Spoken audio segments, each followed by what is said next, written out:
নমস্কাৰ, মই শিৱা গগৈ আৰু আপোনালোকক স্বাগতম জনাইছো মোৰ চেনেললৈ। আজি আমি জানি আহোঁ সততে শুনি থকা মংগল দোষৰ বিষয়ে। প্ৰকৃততে মংগল দোষনো কি? মংগল দোষেনো কিহত প্ৰভাৱ পেলায়? আহক আজি আমি জানিবলৈ চেষ্টা কৰোঁ। মংগল দোষ হৈছে কুণ্ডলীৰ এটা অশুভ দোষ। এই দোষৰ ফলত প্ৰধানত প্ৰেম আৰু বিবাহৰ সম্পৰ্ক, কৰ্মক্ষেত্ৰ এই দুটাতে প্ৰভাৱ পৰে।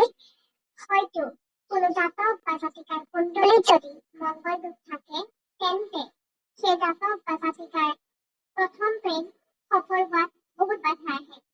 গুৰু কৃপাত কেনেবাকে সফল হ'লেও বৈবাহিক জীৱনত বিশৃংখলতাৰ সৃষ্টি হয়।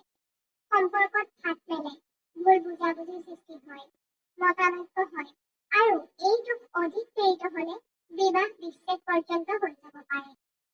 তাৰোপৰি এই দোষৰ ফলত কৰ্মক্ষেত্ৰও প্ৰভাৱিত হয়।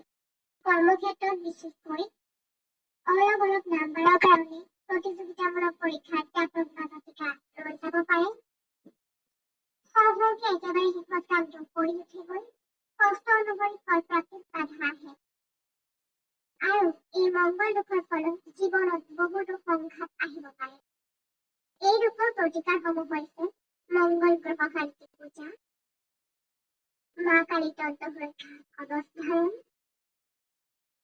শনিবাৰ আৰু মঙলবাৰৰ ব্ৰত কৰা, হনুমান চালিচা পাঠ কৰা, ৰঙা বস্ত্ৰ আৰু মচুৰ দালি দান কৰা। অৱশ্যে এই প্ৰতিকাৰসমূহ কৰাৰ আগতে কুণ্ডলীখন কোনো ভাল জ্যোতিষীক দেখুৱাই লোৱাটো প্ৰয়োজনীয়। এনেদৰে জ্ঞানবৰ্ধক জ্যোতিষৰ